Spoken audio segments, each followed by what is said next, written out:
Hello, grade 11. Time for Face to Face with Mr. Ross part 2 for grade 11. So I'm going to focus now on the 5 minutes of the literary analysis. Sorry. There we go. Authorial choices. Well, what is it? Most of you would be familiar, maybe familiar with the writer's effects from the IGCSE literature. Essentially, it's almost the same thing. The effects that the writer has to contribute to the meaning of the work. We have authorial choices.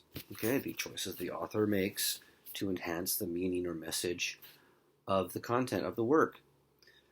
So I've posted a whole series. I've posted that document, which is a review of. I hope it's a review of literary devices, particularly for literature, which include simile, personification, metaphor.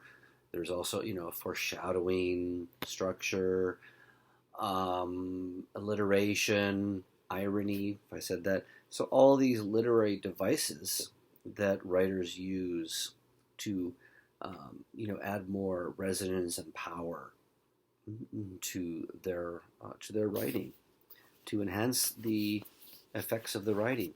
So that's the focus of this one, of this aspect, that's an element of this assignment.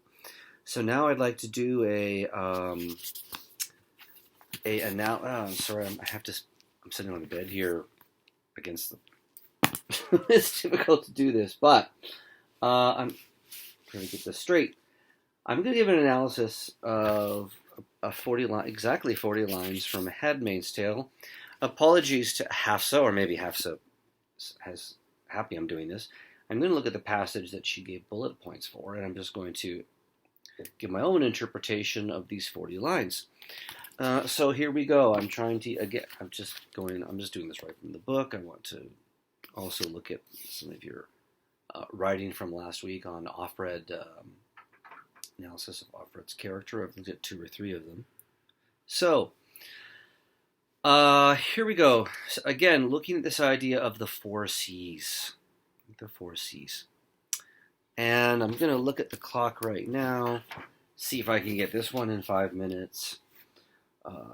Starting at exactly 3 minutes on here. And see if I can remember when I finish. And we are at 3:50, 2:54, 2:55, 2:56. Anyhow. So I'm looking at an extract from The Handmaid's Tale by Margaret Atwood. I am looking at, she's a Canadian author, and I am looking at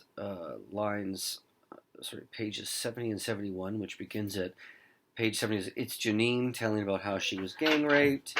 Completing at page 72, she nods, signaling that I should go in. So The Handmaid's Tale is a novel of dystopian fiction in which women are they're forced in a theocracy into the role of, these particular handmaids are forced into the role of just birth machines for the state. Okay? And in my extract that I've chosen, it begins with Janine, who is being taunted by and humiliated by both Aunt Helena, one of the aunts, and other handmaids, because she was gang raped at the age of 14, and then she was forced to give up her child for adoption. And also, at the end of this, by the way, halfway through, she's bursting into tears. At the end of this, which is being narrated by Offred, we also see that Offred has to wait to go to the washroom, and at the end of it, because of recalling that another handmaid, Dolores, was peed on the floor, and then the end, because she peed on the floor, because she was unable to go to the washroom, it looks like then she was tortured. So this this extract explores the idea is connected to the theme, the global issue of human rights. And in this case, we see that human rights are violated by Janine, who was gang raped at the age of 14 and had an abortion. And we see again this idea that she's actually taunted by the other handmaids. So we have Helena saying, "But whose fault is it?" So casting again blame on the victim. Her fault, we chant in unison. Who led them on? She did. She did. Why did God allow such a terrible thing to happen? Teach her a lesson. Teach her a lesson. Teach her a lesson. So we do have the notion here of God because they are existing in this theocracy. So it's based on a particular, I would say, twisted form of interpretation of the Bible. So that's why they're mentioning that God did, teach her a lesson. And so we have this idea of her human rights being violated in the sense of course, being gang raped. And not just gang raped, but I think it's important that how young she is as well, a child really, and how she is not only blamed for it, but is so broken as a person that she admits what she's done. So it says, she says here, she comes back the next week after being taunted by and berated, you could say, by her fellow handmaid's tale. So she didn't wait for us to jeer her. It was my fault, she said. It was my fault. I led them on. I deserve the pain.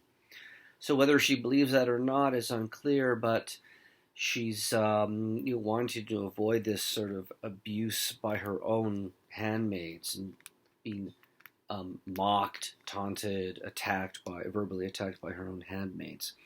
And then we also see this violation where poor Dolores, where Dolores is is unable to even have the human right of going to the washroom and then pees on the floor, and then this an example of the breach of human rights in which she's tortured for it. So you're not allowed to go to the washroom, and then when you do go to the washroom, you're tortured for it. So we have Offred, who's extremely aware of this situation and the human right that she's denied, even to go to the washroom, because she could be beaten. All right. Now, in terms of the authorial choices, the choices the author uses here, this idea of her fault, she did. So this repetition is used to enforce the sense of shame and criticism that they are using deploying against poor Janine here. And this idea of her, when it says her hair dull blonde, her eyelashes so light, they seemed not there. Perhaps they're not there. The blondness, perhaps it's reflecting the frailty and fragility of Janine. We have the lost eyelashes of someone who's been in a fire. Okay, again we have this metaphorical language of course, if you're in a fire, you've been burned, scarred, destroyed. No, you don't exist any longer. Burned eyes, the same, extending that metaphor. She looked disgusting, weak, squirmy, blotchy pink, like a newborn mouse. So obviously an ugly, disfigured character, a mouse representing sort of a disgusting, disease-infested creature that is, not considered appealing in most cultural cases, but definitely a negative connotation. Again, the repetition of crybaby, crybaby, crybaby.